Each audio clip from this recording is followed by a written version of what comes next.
Step 2 in discovering your role is finding out about your profile. To help you learn about profiles, we use a house metaphor. You can see the different themes for each of the lines here on this slide, which when combined, give us a very broad generic that helps paint the picture of how your costume looks on stage. Line 6 is the role model. Line 5 is the heretic. Line 4 is the opportunist. Line 3 is the martyr. Line 2 is the hermit. Line 1 is the investigator. Here are some testimonials from others about how understanding their human design profiles has helped them. Pause the video if you'd like to read them, then hit play to move on. Profile not only tells you about yourself, it helps you know who others are and how to communicate with them. Let's explore the house metaphor in greater detail. The first line is represented by someone in the foundation of the house. If you are a first-line personality, your life is about investigating and getting to the bottom of things. You need to deeply understand how something works to have a solid foundation and feel secure in your process. It is important that you consciously focus on any area you take an interest in and gather as much information as possible to be well prepared to meet the outside world. You like to spend much of your time engaged in introspection, absorbed in your own process. The second line is represented by someone in the window of the first floor of the house, projecting out their natural abilities. If you are a second-line personality, you are self-absorbed, and like the first line, generally very much involved in your own process. Whereas the first-line person needs to study, you are here to share your innate talents when others call upon you. This happens often in your life. You are a naturally gifted person, possessing talents and skills related to your design. You prefer to be left undisturbed to nourish your talents, while an inherent barrier protects and shields you from unwanted outside interference.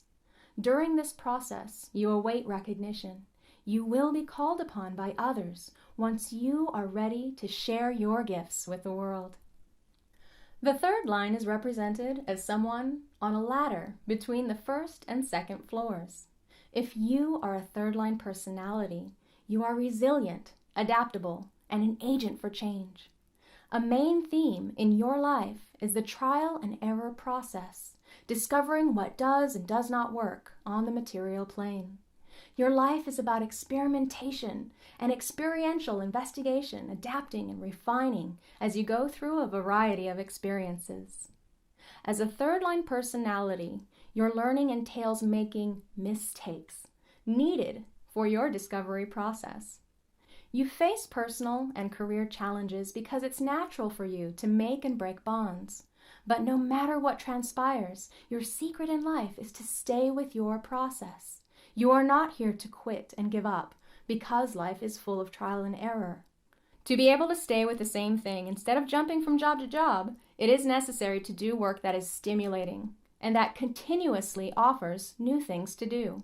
In your personal life, you need relationships in which you have the opportunity to withdraw and have your own space, yet still feel comfortable in being able to re-engage and remake the bond.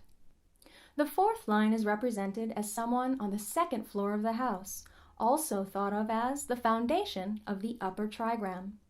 You're rather sociable and have good people skills, and you're looking to establish friendships within a network of like-minded people where you can reach out and influence others. You seek opportunities within the network that surrounds you and where you focus on establishing friendships to share your knowledge base with others.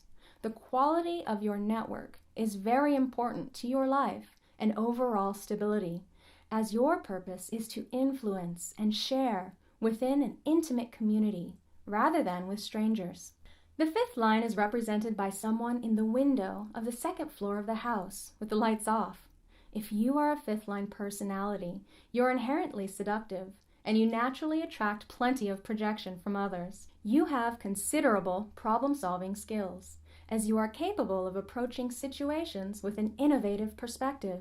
Therefore, a main projection is that you can offer practical solutions in times of need. Throughout your life, you may experience considerable pressure to fulfill the expectations that are placed on you. People have the notion that you can save the day. If your solutions are not perceived to be practical, then the negative projection can present quite a challenge. Your reputation is always in the foreground, and this is something you learn to handle as you move along your path. Others expect you to lead and guide them, and you most likely experience an inherent need to be of value to others, a value always conditioned by what is practical. The sixth line is represented by someone up on the roof of the house. If you are a sixth-line personality, you move through 3 distinct phases in life.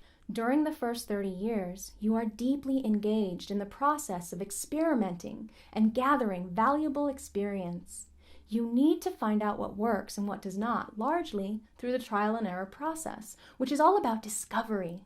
This can be a difficult time, as things often do not feel quite right, and you are pulled from one experience to the next. During the second phase, up to around 50, you feel the need to withdraw and detach yourself from the ongoings of the world around you, retreating to a place where you can be removed from life's drama and simply observe rather than immerse yourself. During this phase, you have the opportunity to develop an objective view by drawing on your many experiences, and you simply watch for the things that work. This retreat phase will feel very natural to you. In the final phase, from age 50 onwards, you can then apply the insights you've gained and re-engage with life. Others recognize you as a true role model with the wisdom and ability to offer guidance. So that's a brief overview of the house metaphor and a look at the lines from a personality perspective. The words you see here are commonly associated with each line. In human design, we call them keynotes. There are layers and layers of keynotes associated with each of the gates and lines, and the same lines of every gate and all 64 gates resonate to each other. A hexagram consists of 2 trigrams, the lower and the upper trigram. The lower trigram lines are self-absorbed, looking inward at their gates process. The upper trigram lines are reaching out to the other side, being transpersonal. In this next slide, we're going to take the trigrams apart, put them side by side, and show them using the house metaphor. This slide shows the harmonic relationship of the lower trigram lines to the upper trigram lines. The first line, the Investigator, has a harmonic relationship to the fourth line, the Opportunist, both with their themes of being the foundation of their trigram. While the first line is looking inward, investigating, the fourth line is looking outward, externalizing. The second line, the Hermit, has a harmonic relationship to the fifth line, the Heretic, both with their themes of projection. While the second line is naturally projecting outward, the fifth line is being projected upon. The third line, the Martyr, has a harmonic relationship to the sixth line, the Role Model, both with their themes of learning through trial and error, though the sixth line has a tripartite life of withdrawal around 30 and then being the role model from 50 onward. So step 3 is all about discovering your angle. Here in this chart, you can find your profile on the left, then move to the right to see whether you are a left angle, juxtaposition, or a right angle. Join us in the next video for more on human design angles.